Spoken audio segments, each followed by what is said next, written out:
Bom dia, pessoal. Bom dia a toda a comunidade Fórum, todos a audiência, né, da Fórum Café que está nos vendo hoje, neste dia 18 de abril, feriado de Páscoa. E hoje a gente tem o prazer de receber aqui o Juliano Medeiros. Juliano, que já é muito conhecido aqui da revista Fórum. Obrigada, viu, Juliano, por ter aceitado o nosso convite. E é cientista político, é da política, foi por bastante tempo aí presidente do PSOL, hoje está no Instituto Futuro. Bem-vindo, Juliano. Obrigado, Ana. Prazer estar com você. Bom dia para você, para toda a nossa audiência dessa querida casa Fórum aí que eu frequento tantas vezes ao longo da semana e dos meses aí. É isso, obrigada, viu, por você estar sempre aqui com a gente. Eu queria te fazer uma primeira pergunta sobre o ambiente político, né? Poucos dias aí antes dessa nossa entrevista ir ao ar, o presidente da Câmara, Hugo Mota, ele disse o seguinte no Twitter dele, ou no X, né, atualmente: democracia é discutir com o colégio de líderes as pautas que devem avançar. Em uma democracia, ninguém tem o direito de decidir nada sozinho. É preciso também ter responsabilidade com o cargo que ocupamos, pensando no que cada pauta significa para as instituições e para toda a população brasileira. Juliano, poucos meses agora, né? Acho que 2 meses de presidência do Hugo Mota, né? Que não é fácil substituir Lira, né? Porque o Lira foi um presidente apoteótico, né? Que fez muita presença, ainda tem muita influência na Câmara, né? Qual que é a do Hugo Mota? Como que vocês hoje avaliam? Eu falo vocês porque eu falo você, falo do PSOL, falo do grupo partidário também, né? Como vocês avaliam essa presidência dele? E o que ele quis dizer com isso aqui? Ele está querendo se livrar dessa batata quente? Passou para os líderes decidirem? Tipo assim, os líderes decidirem e eu acato? Pois é, Ana, o Hugo Mota foi eleito. Primeiro, ele foi escolhido candidato dentro de um bloco, né, que é o bloco do Centrão, aqui, que não é exatamente um bloco o formal da Câmara dos Deputados, mas é uma coalizão de partidos políticos e de lideranças de direita, centro-direita, e ele deve satisfações a esse bloco, né? Essa é a primeira coisa. Ele foi escolhido entre outros candidatos. O Centrão tinha o Elmar Nascimento, do União Brasil, o Antônio Brito, do PSD, também como pré-candidatos à presidência da Câmara, e eles acabaram se acertando em torno do nome do Hugo Mota, com o apoio decisivo aí do Arthur Lira, que acabou, né, sendo uma voz determinante para encaminhar a candidatura do Hugo Mota. E para ser eleito, ele formou uma grande coalizão, que vai do PL até o PT. Então, ele, obviamente, precisa render contas, digamos assim, a esse bloco que ele faz parte. Eu acho que o recado que ele está dando é justamente esse: olha, não vou ser eu, não adianta pressionar, não adianta vir para cima, dizendo que eu tenho que passar o requerimento de urgência do PL da anistia na frente de outros requerimentos de urgência.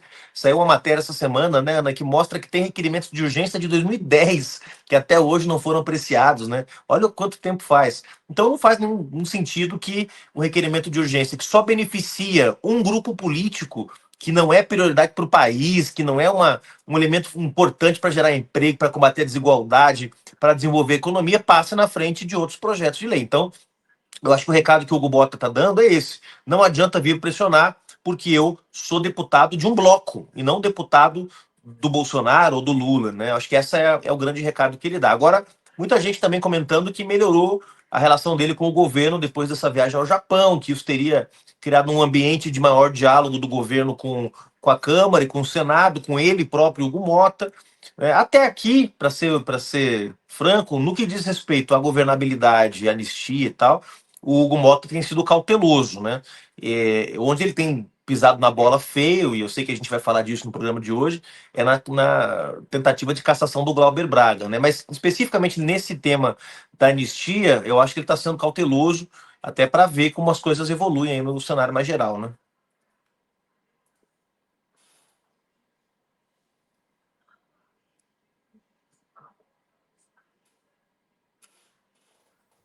Estou aqui falando sem microfone. Eu queria pegar esse gancho teu sobre a viagem do presidente Lula ao Japão. O presidente Lula levou nessa comitiva o presidente da Câmara, Hugo Mota, o Alcolumbre do Senado, o ex-presidente do Senado, Pacheco, e o ex-presidente da Câmara, Arthur Lira.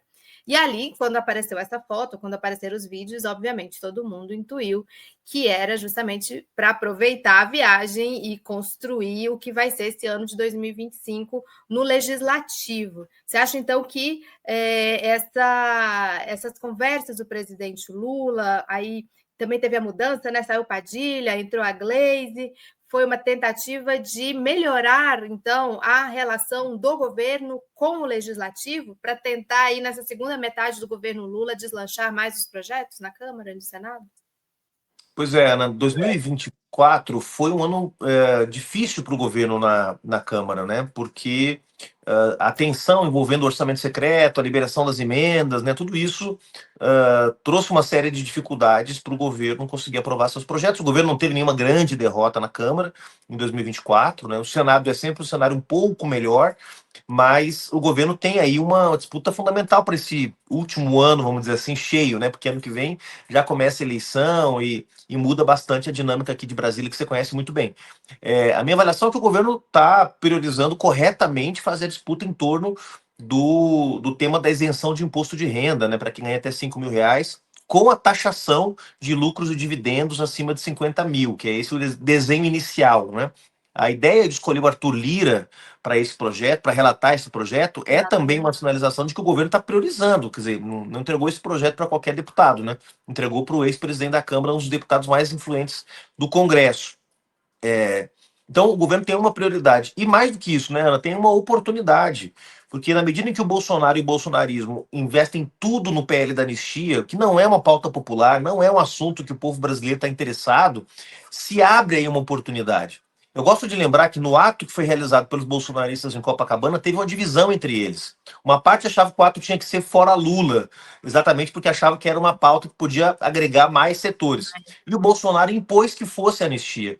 E ao fazer o debate sobre anistia, o bolsonarismo se isolou, porque não é um tema que interessa a mais ninguém, a não ser para eles mesmos.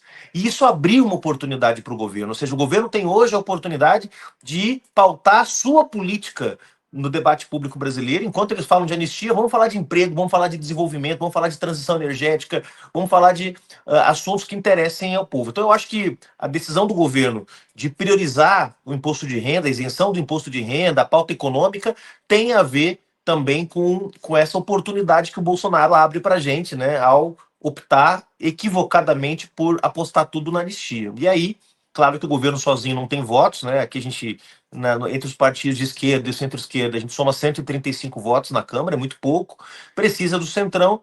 Agora, eu acho que certamente a conversa com Pacheco, Lira, Hugo Mota, Alcolumbre no Japão deve ter tido como pano de fundo também um esforço de melhorar as relações para que esses projetos avancem. O governo divulgou no início do ano 25 projetos prioritários, né? E tentar fazer esses projetos avançar não é fácil, porque parte deles vai de encontro a interesses poderosos na Câmara, interesses aos quais o próprio Centrão tem que render contas, né? Como é o caso da taxação de lucros e dividendos, que já tem aí uma fala do Hugo Mota, do Arthur Lira, que talvez tenham que achar outra alternativa para financiar a isenção de imposto de renda. Enfim, o debate está rolando, mas acho que é uma aposta correta do governo tentar aprovar esse projeto.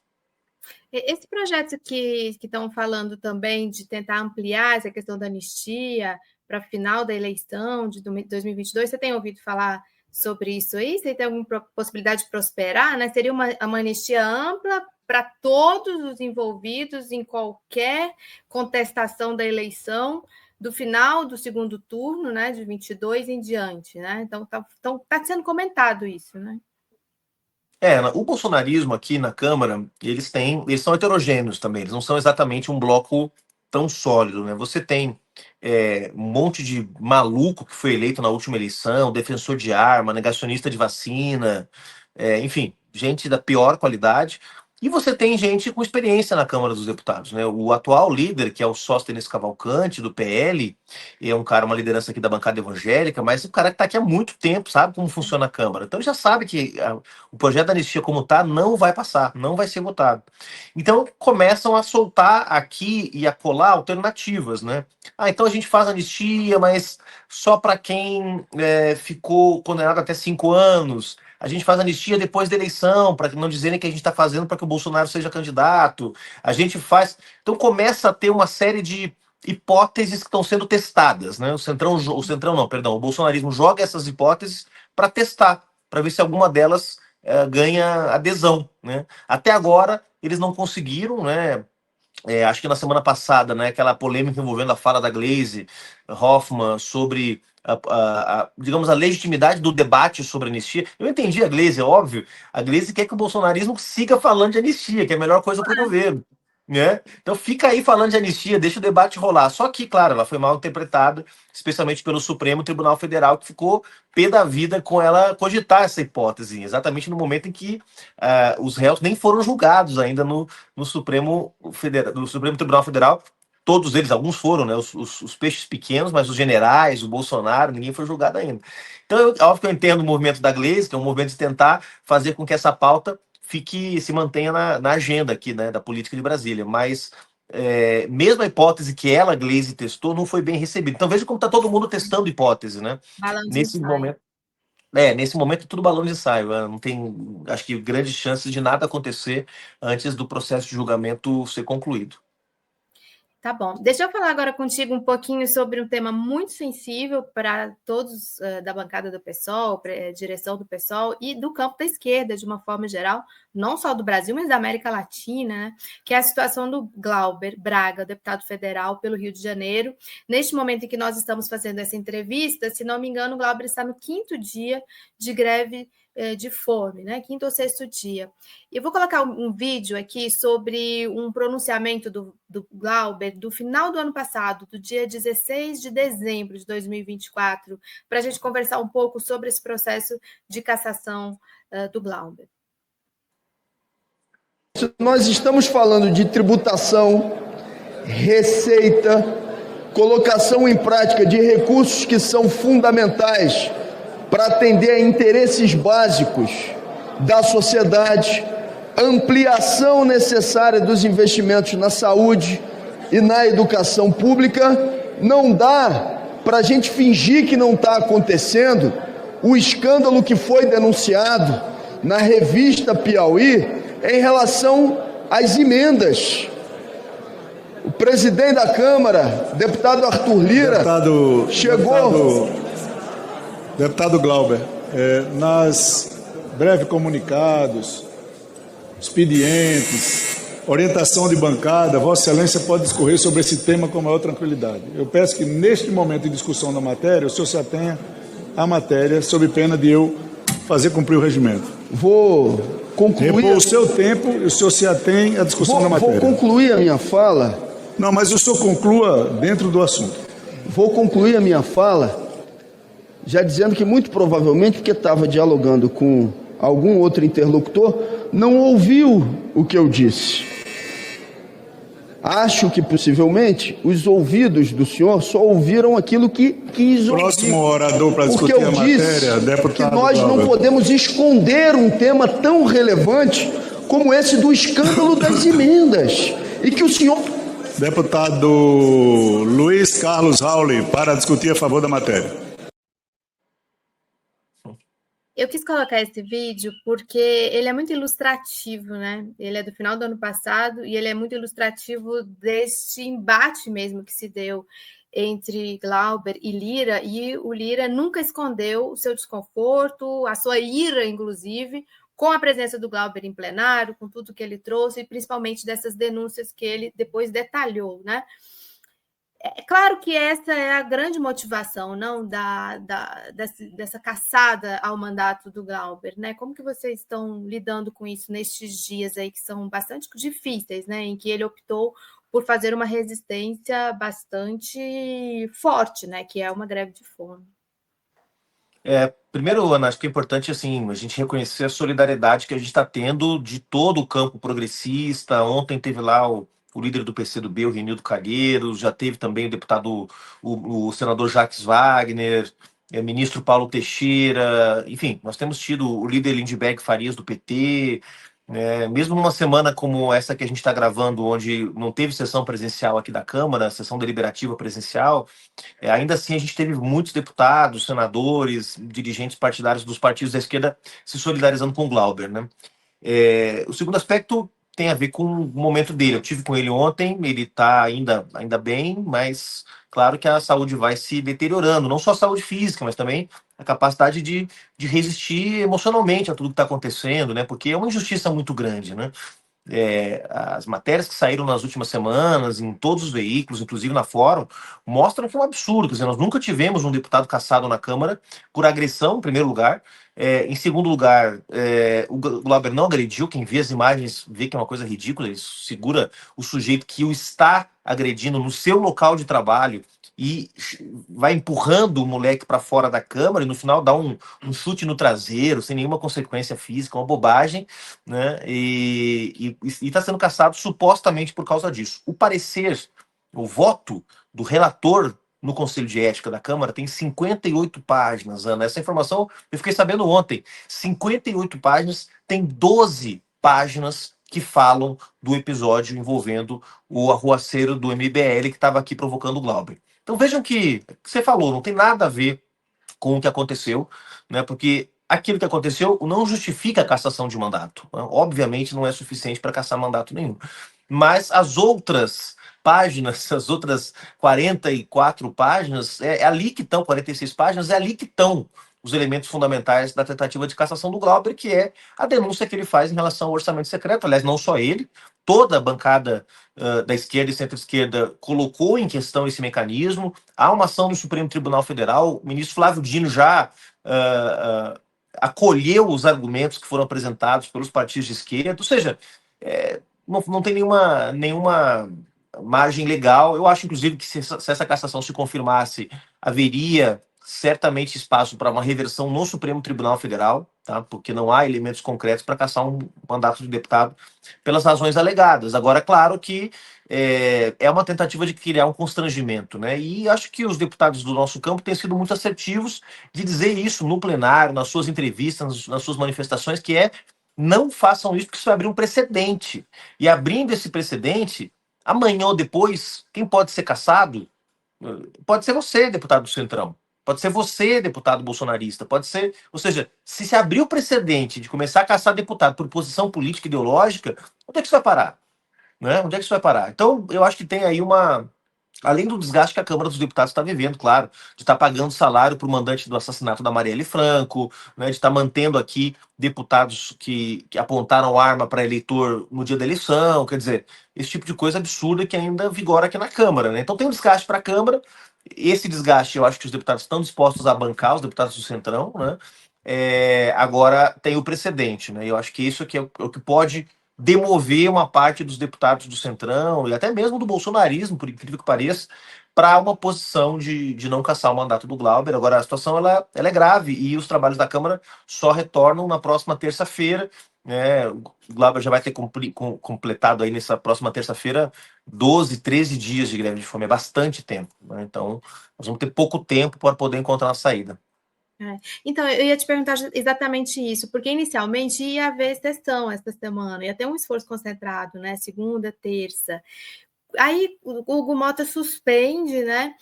Tá, ele falou que foi para a questão da anistia, que estava pressionando, mas no fundo tem aí também uma tentativa de invisibilizar a greve de fome do Glauber, né? Porque, obviamente, que com a Câmara menos frequentada, foi a primeira coisa que eu pensei. Eu falei, o Glauber em greve de fome, eles cancelam. Para não ser vista essa greve de fome, não ser sabida, né? Não ser ali, não ter essa convivência ali, né, com eles. É um incômodo que eles não quiseram ter, não é? O que você acha? Não, exatamente, Ana. Honestamente, eu não acredito que tenha a ver com o tema da anistia, porque semana que vem volta o plenário e o tema da anistia vai estar, ou seja, não faz diferença nenhuma. Então, eu tenho certeza que tem a ver com a situação do Glauber, porque é um constrangimento para o Hugo Mota. Veja a situação do Hugo Mota. O Hugo Mota não tem nenhum histórico de treveiro com o Glauber, briga com o Glauber, nem nada, né? E tá tendo que fazer o serviço sujo para o Arthur Lira. Porque tendo que fazer, entre aspas, porque faz piqué, né? Mas está cumprindo o acordo que fez com o Arthur Lira.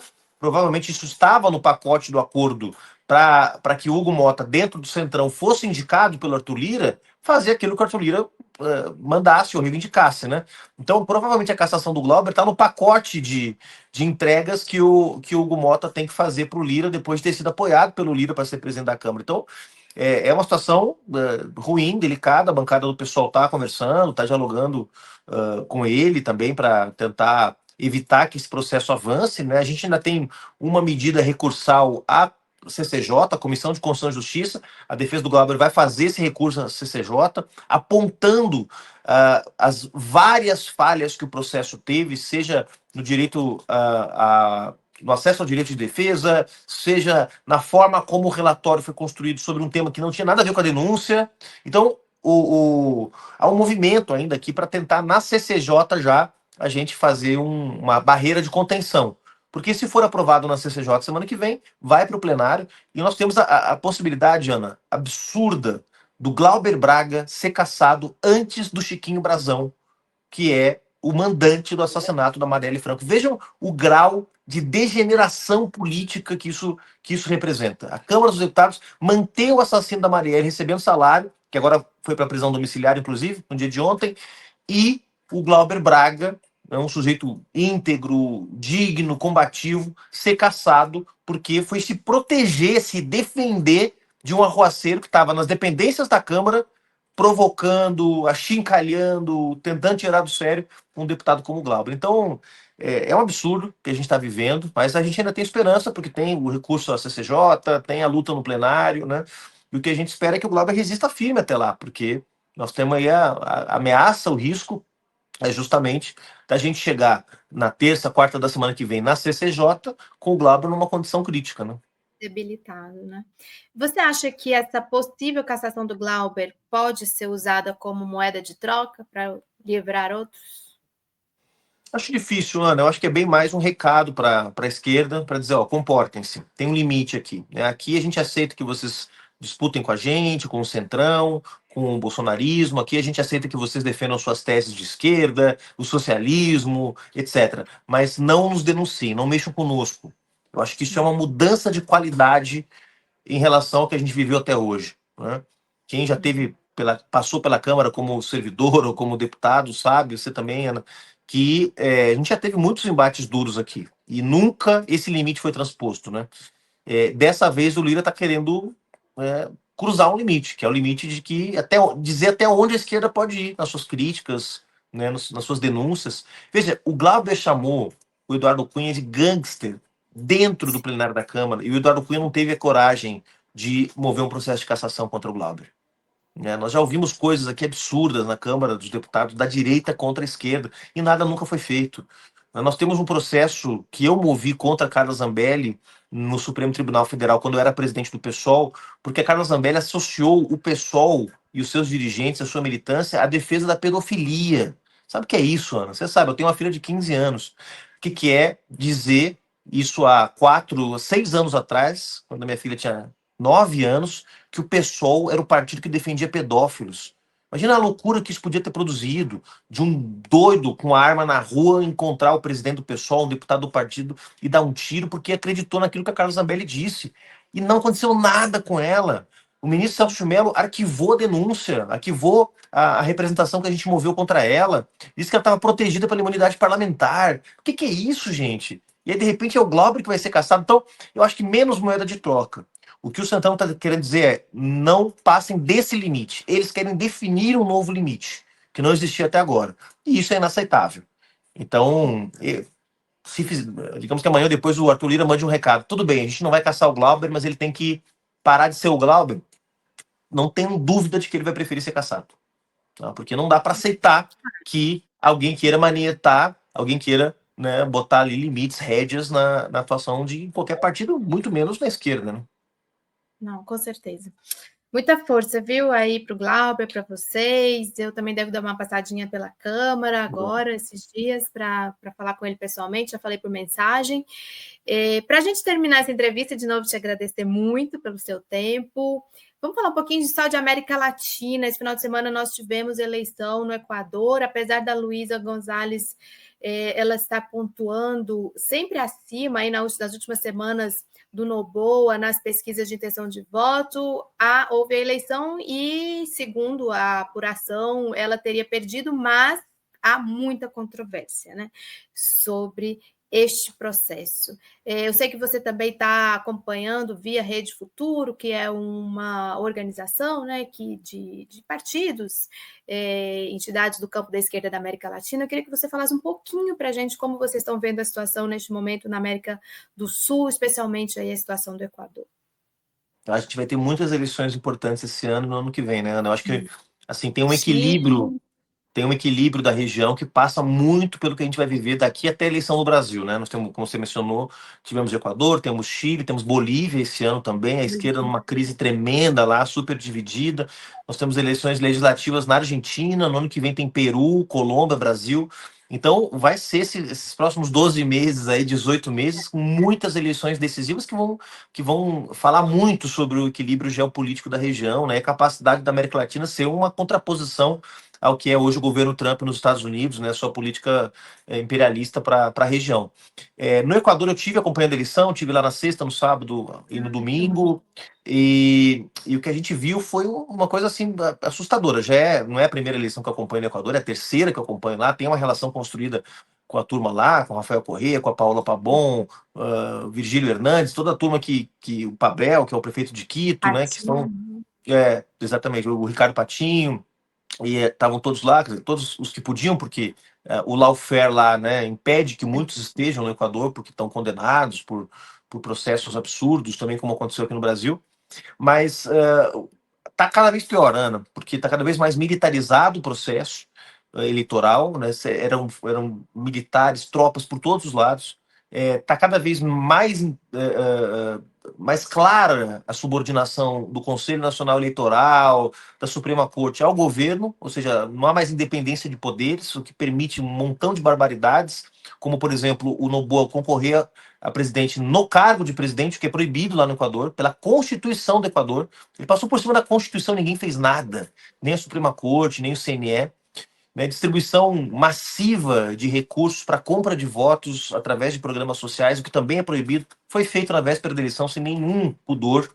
E o maior absurdo foi a decretação do estado de sítio na sexta-feira, proibindo o direito de reunião, revogando o direito à inviolabilidade dos domicílios, das correspondências, impondo o toque de recolher. Então tem uma clara ofensiva, né, uma escalada autoritária no Equador, que é inquestionável, e que eu acho que é a grande responsável pela vitória do Noboa. A Luísa fala em fraude, outras lideranças reconhecem o resultado, é o caso da prefeita de Pitinche, a Paola Pabon, de Quito, Pavel Munhoz, outras, já uma parte das lideranças da Revolução Cidadã que reconhecem a derrota da Luísa, mas denunciam o processo. Enquanto que a Luísa denuncia o processo, mas denuncia também a apuração. O problema é que a contagem que a própria Revolução Solidária Cidadã faz também deu uma diferença de cerca de 10 pontos. Então, e não foram apresentados até agora elementos de fraude no processo eleitoral. Agora, veja só, pode ser que não tenha havido fraude no dia, que não tenham trocado cédulas, né, queimado votos da Luísa, mas o que aconteceu no período que antecedeu a eleição também é uma forma de fraude. É uma forma de abuso de poder econômico, de manipulação. Então, o que aconteceu foi muito grave, né? Não tenho dúvida de que, se não houvessem esses artifícios por parte do Daniel Noboa, quem teria vencido as eleições teria sido a Luísa Gonzalez. Não tenho a menor dúvida disso. Tá, vamos ver o que vai sair aí. Tem observadores da União Europeia, da OEA, do Parlasur. Eu acho que vão sair vários relatórios muito críticos ao que aconteceu lá, Ana, e a maioria deles reconhecendo irregularidades. Não sei se a palavra fraude vai aparecer e tal, mas irregularidade no processo como um todo, não tenha dúvida de que houve, e houve muito, uma pena, porque o Equador já foi o segundo país mais seguro da região, com crescimento acima de 5% ao ano, políticas sociais, né, nos anos do Rafael Correa. Hoje é o segundo país mais violento da América do Sul, né? Inflação, degradação dos serviços públicos. Então é um retrocesso triste de ver, e dentre outras razões, porque a Lava Jato deles não foi revertida, diferente da Lava Jato do Brasil, que a gente conseguiu mostrar a fraude que era. Lá, a Lava Jato foi vitoriosa. Olha que coisa importante, né? Se a Lava Jato tivesse sido vitoriosa no Brasil, nós estaríamos como o Equador, às portas de uma ditadura com um governo militarizado, onde o Poder Judiciário não tem autonomia, independência nenhuma. Então, como foi importante derrotar a Lava Jato, e como seria trágico para o Brasil viver o que o Equador está vivendo hoje. Ai, que bom, eu não sabia que você tinha estado lá pessoalmente. Que sorte a nossa aqui, então, ter esse relato de alguém que esteve lá. Eu tenho muito carinho pelo Equador, pelo nosso povo de lá, né? Pelo campo da esquerda, o pessoal da Revolução Cidadana hoje, que já foi Aliança País, o partido sequestrado pelo Lenin Moreno. Nós temos muitas pessoas que estão fora hoje, a Gabriela Rivadeneira, acho que o Patinho voltou, tem a situação do Jorge Glass, que a gente acompanhou muito. Infelizmente, a gente vive um processo difícil aqui na América do Sul, como você disse, muitas eleições importantes esse ano, e a gente precisa mais do Brasil aí apostando na integração sul-americana, mas hoje a gente não vai conseguir conversar sobre isso hoje, mas é um tema que fica aí pendente. Obrigada demais, Juliano. Eu tenho certeza que a nossa audiência do Fórum Café adorou essa entrevista. Infelizmente, a gente não está ao vivo, a gente está gravada aqui. Essa entrevista vai ser vai ao ar gravada. Mas um grande abraço a todas e todas que nos acompanharam, que acompanharam com atenção essa entrevista com o Juliano. Mesmo que tenha sido gravado, você pode deixar suas sugestões, comentários, perguntas aí para o Juliano, que depois a gente transmite para ele. Obrigada de novo, viu? Obrigado, querida. Um beijo para você e para toda a audiência da Fórum. Até mais. Até.